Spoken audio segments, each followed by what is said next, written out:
Welcome to Man Does Tech, where I solve the problems you didn't even know you had.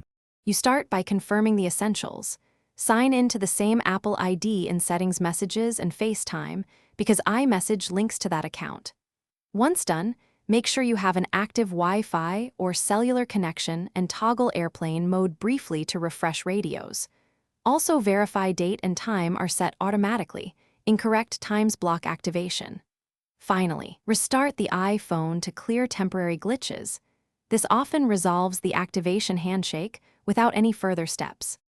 Next, perform the critical toggles and updates.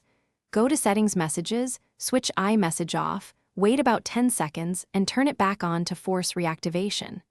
If that does not work, install any pending iOS and carrier settings updates because compatibility fixes often appear there. If activation still fails, reset network settings under General Transfer or Reset iPhone. This clears misconfigured network files. Just be ready to re-enter saved Wi-Fi passwords.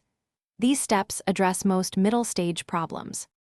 Finally, verify Settings, Messages send and receive list your phone number and Apple ID email so messages route correctly.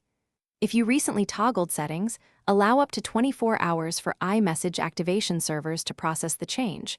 Once that time passes, try toggling iMessage again.